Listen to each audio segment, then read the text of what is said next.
Foi para infiltração, recuou, arremessou de 2 com segurança. Aldrey dominou, tentou a finta, arremessou, Aldrey marcou. Ícaro Parisotto, gaúcho de Santa Cruz do Sul, foi de certa forma incentivado à prática do basquete desde pequeno. Passou pelas categorias de base da seleção brasileira e em 2009 foi concluir o ensino médio nos Estados Unidos, uma experiência importante para o armador.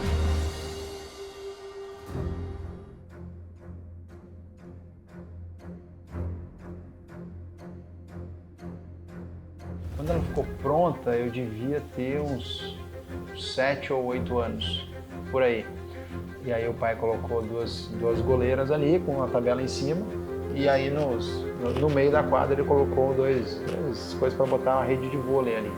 E não sei porquê, se foi por escolha ou não, para minha irmã era a rede de vôlei, para o meu irmão mais novo, o Murilo, era a goleira de futebol, e para mim era as tabelas de basquete. Nessa época o Ícaro estava nascendo, era criança. Eu só lembro de ter a quadra, eu não lembro dessa época aí de não ter. Porque a gente tem 8 anos de diferença, né? Tem 8 anos de diferença, então pensa. Ícaro é de 92, eu sei que foi mais ou menos ali por 94, porque a gente se mudou pra cá, sabe, aquele negócio até de sair do aluguel, né? Quando deu pra morar, já veio, não tava tudo pronto. Então, aí as coisas foram indo, aí eu era o cara do basquete. E realmente eu gostei disso, aí o Ícaro foi crescendo aí, foi vendo de a gente bater bola. A gente jogava ali, tinha uma época que também a gente tinha o Guga, né? E aí o que a gente fazia? A gente pegava a rede de vôlei e virava. E aí jogava tênis aqui. Então a gente jogou tênis também, futebol. Ali também serviu para esses circuito de taco também, né? Taco. Todo mundo vinha aqui jogar taco. Tinha um circuito de bicicleta também que passava dentro das goleiras e tinha uma rampa, enfim, tinha um monte de coisa. A gente foi abençoado com isso, né? Porque tu tem ali era também a garagem do caminhão do pai também, né? Deixava o caminhão ali, mas a gente ter isso à nossa disposição, a gente já gostava de esporte e ter ainda um incentivo de onde praticar. Com 12 anos eu comecei a treinar de verdade, sabe? Até então eu batia bola, eu ia nos treinos, mas quando eu era mirim, aí eu comecei, agora eu vou levar isso a sério. E aí eu vinha da escola, primeiro eu ia pro Corinthians, ficava 1h30 treinando lá, aí eu voltava pra cá, ficava 1h30 treinando aqui, dava uma descansadinha, treinava mais meia hora, aí eu ia pro treino. Então eu ter esse espaço aqui pra mim, eu ter virado jogador, tanto que eu consegui me preparar, né, foi demais. Eu tinha isso, cara. Eu descia as escadas e tinha uma quadra, então o que eu treinava já era demais. Foi um pouco diferente, assim, tipo, eu via o Aldrey e o Murilo treinando, então eu sempre tinha muita facilidade porque eu comecei muito cedo. Então ali, com 9, 10 anos eu jogava estadual com quem tinha 13, então era 3, 4 anos mais velho. Aí quando chegou na minha idade, com 12, por exemplo, a gente foi campeão e eu treinava forte, mas treinava na hora do treino, eu não fazia nada mais. Com 13 a mesma coisa, eu treinava 2, 3 categorias, aí quando chegou no 14 a gente perdeu. Aí o estadual, né, a gente já tinha jogado uns 100 e poucos jogos, nunca tinha perdido no nosso time, na nossa cidade, nos 92. Aí eu falei, então acho que eu tenho que começar a treinar. E aí eu, me encarnei, comecei a treinar igual ele treinava. E aí a gente também nunca mais perdeu também. Ícaro, quando eu vim aqui com os meus amigos aí do basquete, né, a partir lá dos 11 anos até eu sair daqui, daí 16, a gente vinha jogar. E aí o Ícaro mesmo novinho, aí ele já jogava com a gente, porque ele metia muita bola, né? Os guri brincavam que falavam, o ar é desse tamanho, a bola é desse, e ele não consegue nem pegar a bola, ele consegue meter bola. Então aí ele já estava ali no meio da gente jogando e treinando junto com a gente. Não é que eu treinava, é que eu não treinava. Ficava muito tempo. Eu ficava muito tempo brincando, jogando, mas não é que agora eu tenho que fazer 500 arremessos. Com 14 para 15, que foi quando a gente perdeu os primeiros jogos, agora eu tenho que fazer isso. E aí foi quando virou a chave, assim, pra mim. E aí eu vi, dá pra ser profissional mesmo. Foi aí. Eu saio daqui com 16 anos e vou pro Rio de Janeiro, vou pro Vasco. Lá ainda eu tava entre categoria de base e adulto e profissional, e naquele limbo, né? A gente não sabe se vai virar jogador ou não. E aí eu fui indo, Vasco da Gama, São José dos Campos, Universo Ajax. Depois eu voltei para cá também, em algum momento, até que eu acabou me firmando como profissional. Mas é uma trajetória também, muita dedicação, treinamento, né? Incertezas e perseverança, muito. muito. Eu com 15 anos eu jogava no Cestinha, e aí comecei a pegar a seleção gaúcha brasileira, e aí o meu irmão começou a jogar no NBB, o Murilo já tinha jogado em São Paulo, tido seleção, e eu queria não necessariamente ser profissional, claro que o resultado final seria isso, mas eu queria ir para os Estados Unidos, esse era meu objetivo. Aí então com 15 eu saí de Santa Cruz, fui para Lajeado, e aí eu jogava lá 2, 3 categorias, e o adulto onde eu joguei o NBB1, então hoje... Que a gente jogou juntos. Quem jogou juntos. A gente jogou o NBB1, a gente jogou juntos. Então eu fiquei 1 ano e meio ali, daí depois eu fui para os Estados Unidos, joguei lá 2 anos, voltei para São Paulo, São José dos Campos, Uberlândia, a gente jogou junto de novo. Enfim, essa foi a trajetória, resumidamente. Quando eu parei de jogar, o Ícaro parou antes que eu. E ele já estava no mercado imobiliário já há um bom tempo.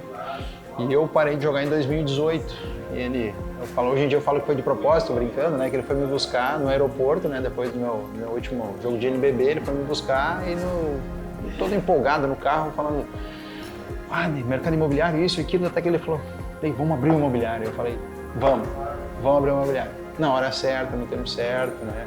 A gente tinha toda uma transição de pós-carreira de atleta, tinha também outra empresa que eu tenho com a minha esposa de imóveis também, que eu tinha que deixar tudo alinhado também, e as coisas têm que ter o tempo certo, então por isso que a gente conseguiu amadurecer bem, né, Ícaro? Fazer tudo do jeito que a gente queria fazer, porque não foi algo do dia pra noite que a gente realizou. Exato, né, e claro, a gente conversava, mas nada sério, né, tanto 2018, 19, 20, a gente tinha uma ideia, mas não tinha sentado para realmente planejar. Ali em 2021, 2022, foi quando realmente a gente sentou e o que vamos fazer? Vamos fazer, o modelo tradicional, vamos fazer do nosso jeito, como a gente gostaria que a empresa realmente funcionasse.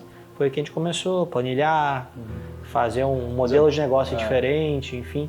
E aí demorou bastante, mas a gente conseguiu sair com algo aí diferente que a gente acredita que é o melhor modelo, né? Pelo menos atualmente. Cara, eu sempre tive uma certa facilidade com vendas, né? Quando eu saía com meu pai, eu era pequeno e queria dar dica para ele como vender, pensa, imagina, já era mala naquela época. Então eu jogava basquete, né? E aí eu tive muitas lesões. Então, cara, no fundo da cabeça eu sempre tinha um plano B, porque eu tive, hoje são 7 cirurgias. Aí basicamente eu tentei bastante voltar a jogar, consegui uma época. E aí depois tive mais algumas lesões, então eu já tinha alguma coisa, o que eu vou fazer depois? Então, diferente de quem talvez, se eu nunca tivesse tido uma lesão, eu não pensaria tão cedo o que eu vou fazer depois. Tinha isso em mente, vou ir para as vendas, aí eu entrei, tive uma empresa que eu abri de papel de parede, fui para São Paulo estudar, vendia, instalava, enfim, era uma confusão, foi só para perder tempo mesmo, mas aprendi bastante. E aí depois eu comecei a vender implemento rodoviário com a Rodolírio do Samuel lá. E aí era uma venda de produto valor mais caro, que era caminhão, carreta. Então eu vi que eu conseguia, mesmo muito novo, com 20 anos, 21, vender algo de 200, 300, 400, 500 mil. Até que um dia eu fui jogar basquete. E aí o César, hoje que é meu compadre, que trabalhava na Tayumi na época, eu perguntei pra ele, o que tu tá fazendo? Ele falou, sou corretor. E ele falou, por que tu não faz? Tu tá trabalhando com venda? Eu, cara, e como é que é? Dá pra ganhar um bom dinheiro? Daí ele me falou, mais ou menos, como era. Eu, então tá, posso ir lá amanhã conversar. E aí começou. Foi assim, eu entrei no mercado imobiliário porque eu fui jogar basquete. Basicamente foi isso aí. Obrigado, basquete, né? Isso aí. No fim das contas, foi isso. E aí eu segui no mercado, e aí eu mesmo novo e sozinho, né? Meu irmão via que eu estava indo bem, as coisas estavam acontecendo, e a gente começou a conversar sobre o mercado. E aí, claro que surge uma ideia, claro que no começo é só uma ideia, né? Depois que as coisas começam a maturar, né? Basicamente é isso aí. Era uma ideia que a gente teve, mas vira e mexe a gente voltava e começava a falar como seria, como não seria, né? Então a gente já ia amadurecendo, mas foi ali, depois de 2020, né, que a gente sentou e, cara, fez um plano de negócio, fez algo mais sério, mas a gente sempre vinha falando, né? Quando a gente, nunca foi, será que a gente vai fazer? Não, só era quando. A gente sabia, nós sabíamos que a gente iria ter esse negócio juntos. Não sei se está para dizer que a gente já atingiu, até porque a gente quer ir muito mais longe, né? Mas a gente já começou do jeito certo, eu acho muito por causa de planejamento. A gente não começou, pensou no negócio e já abriu logo a imobiliária. Não, foi tudo muito bem pensado, muito bem planejado, estruturado para que a gente fizesse os treinamentos. com a gente se preparar, né, para esse momento e a gente preparar o nosso time, a nossa equipe. Não tem como a gente prestar um serviço de excelência se a gente não está preparado. E isso a gente traz muito do esporte, né, Ícaro? Sim. Tanto que a gente se prepara para cada jogo, para cada campeonato, no dia a dia. Não tem, todo dia tu tem que treinar para jogar lá no final de semana, às vezes daqui a 2 semanas que é o mesmo, mas tu não pode negligenciar aquele dia, aquele treinamento. Então isso eu acho que é o que vem nos trazendo esse sucesso. Esse planejamento, assim, principalmente usar o tempo que precisa para realmente planejar um negócio. A gente sabe que às vezes não tem receita para o sucesso, mas tem receita para o fracasso, que é não planejar e não fazer o que tem que ser feito previamente para ter uma estrada a percorrer. Então, a gente sabendo disso, né, e tendo nossas experiências no esporte, nos próprios negócios, a gente queria realmente se preparar. É algo que a gente não queria só se preparar previamente, a gente entende que é uma estrada que a gente vai estar se desenvolvendo, a nossa equipe sempre, também. E o nosso modelo de negócio ele tem que ser direcionado ao sucesso, ou seja, que as pessoas realmente possam crescer. Por que então a gente diria que o negócio tende a dar certo? Porque a gente fez um negócio não para nós, para mim e para o Audrey, é para nós todos. Sim, a gente quer ganhar, ser bem sucedido financeiramente, ter sucesso, mas todo mundo que vai estar com a gente, que vai vir conosco, vai crescer, se acreditar e o negócio crescer como um todo. E realmente isso não é da boca para fora, dentro do planejamento, tudo que foi pensado por trás leva para isso. Então, além isso aí, né? dos valores que a gente tem que a gente traz da nossa família, né, que é de pensar no outro, a gente crescer juntos, né? A gente é fruto do esporte coletivo também. A gente nunca ganhou nenhum jogo sozinho, não tem como. São 40 minutos, você não vai fazer todas as cestas, você não vai marcar todo mundo. Então a gente tem convicção de que a gente precisa de um time, né, um time bem treinado, qualificado e que acredite nos mesmos propósitos, que tenha as mesmas ambições e os mesmos objetivos. Se a gente estando alinhados, aí sim, aí ninguém segura, né? E nós como líderes, o nosso trabalho é realmente dar toda essa infraestrutura, esse suporte para que todos possam se desenvolver e não chegar ao nosso nível como líder, ultrapassar nós, porque se todo mundo crescer, a gente sabe que o nosso time como todo vai ficar melhor e consequentemente a empresa vai estar bem, né? E esse é o tipo de ambiente que a gente quer um ambiente de crescimento, é isso que a gente busca. Logicamente que os nossos pais, né, o nosso meio, né, faz da gente o que a gente é hoje, nos influencia diretamente, e o nosso pai, o nosso tio, a gente vê a história deles, da onde eles vieram, tudo que eles conquistaram e com muito trabalho, cara, a gente é fruto disso, né, Ícaro? A gente é fruto disso, tanto aqui na imobiliária quanto a gente no esporte. A gente não teria sucesso também no esporte se a gente não tivesse vindo da onde a gente veio, né? Se não tivesse aprendido com eles o que a gente aprendeu, certamente, certeza. A questão a gente fala muito hoje aqui que o esporte, né, principalmente de alto rendimento, ele é muito parecido com a empresa e tu ter sucesso na vida, né? Então, né, tanto meu tio quanto meu pai, cara, eles vieram do nada, né? Eles tinham ali caráter, trabalhavam muito, estudaram quanto conseguiram para poder, né, dar o melhor, o máximo que eles podiam para a família deles. E a gente, quando foi para o esporte, foi isso, né? Então, isso que fez com que a gente tivesse a chance de virar profissional. Isso aí. E depois de ser profissional, a gente sabia que quando a gente viesse para o mercado corporativo, né, agora como imobiliário, enfim, a gente teria que ter o mesmo empenho no modelo, né, de negócio da imobiliária, para que os negócios acontecessem. Então, sem sombra de dúvidas, foi uma inspiração. Né? E a gente, assim, o pai, a gente ia trabalhar com ele.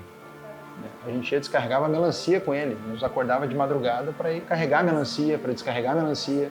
Então é algo que era como ele trabalhava muito também, era o tempo também que a gente passava junto com ele, né?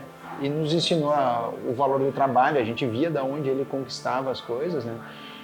Então é por isso, a gente não só o via fazendo, como a gente também estava ali na lida do dia a dia. Então foi muito legal, isso aí a gente lembra com muito carinho, né? A gente se divertia em cima do caminhão descarregando melancia, essa é a verdade.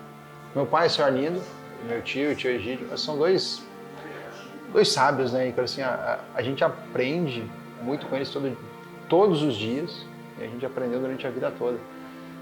Falando de temperamento, eles parecem que eles têm a capacidade de parar e analisar tudo antes de tomar qualquer ação, sabe? E parece que eles sempre tomam a decisão certa, né? O pai foi, mesmo viajando bastante, né, Ícaro? O pai sempre foi um pai muito participativo.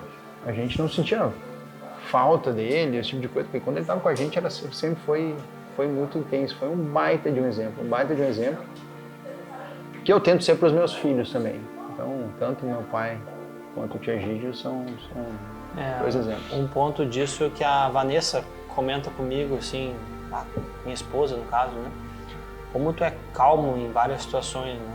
E aí isso é muito exemplo do que vem de casa. A gente conviveu também com meu pai, obviamente, com meu tio, né? Porque como o Audrey falou, cara, acontece alguma coisa, cara, não sai já tendo uma ação. Cara, tá, peraí.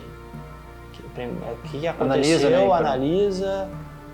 Se eu tomar essa ação, isso pode acontecer. Se eu tomar isso vai acontecer.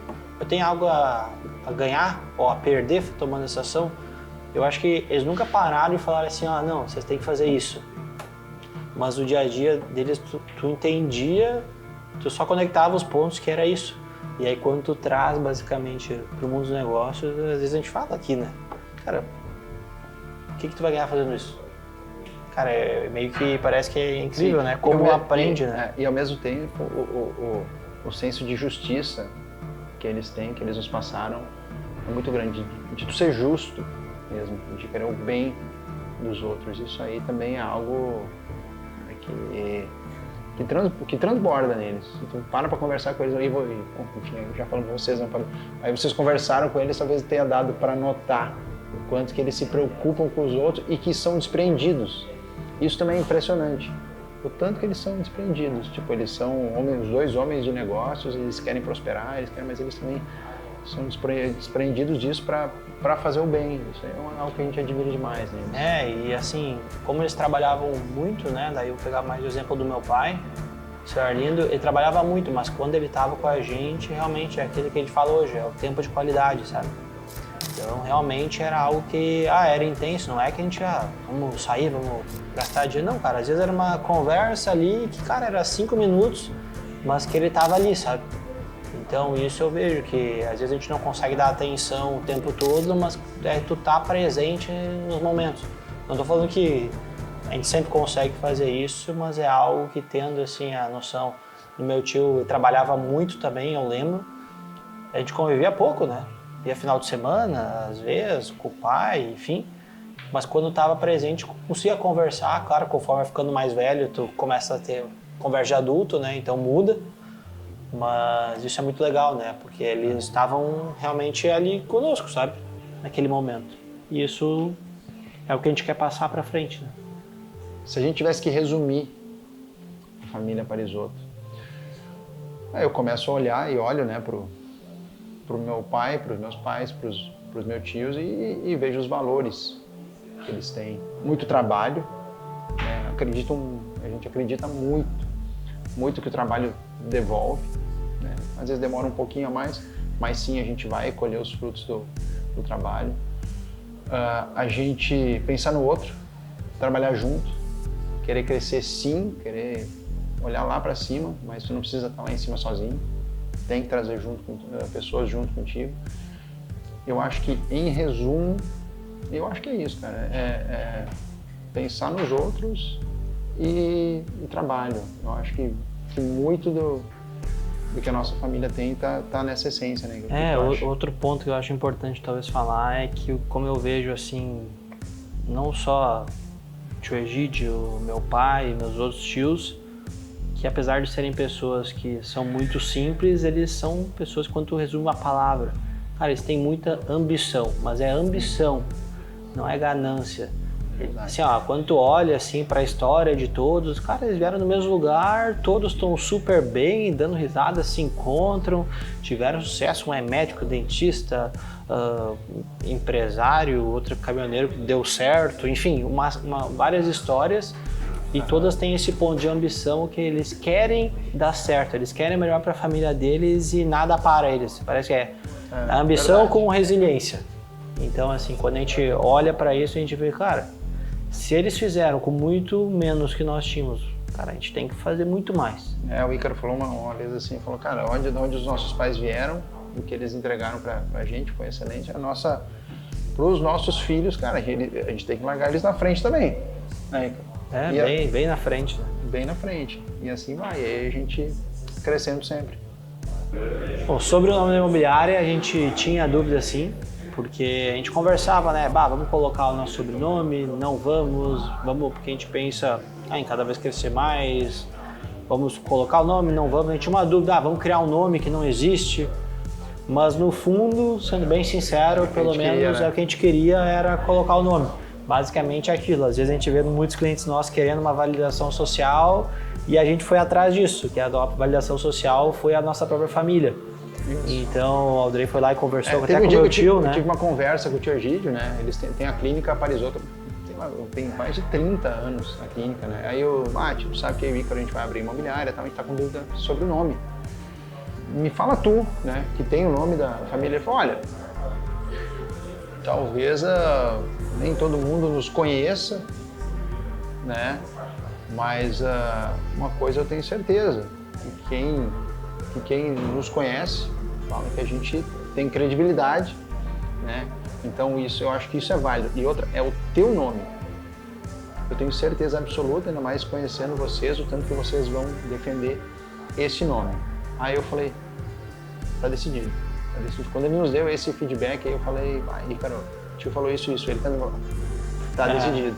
Até porque a gente costuma falar aqui, outro ponto é que a gente não fala que não tem plano B, né? Então nada melhor do que colocar o próprio sobrenome num negócio para tu não desistir nunca, né? Tu vai até o fim e se chegar ao fim tu vai pra frente. É isso aí. É isso aí.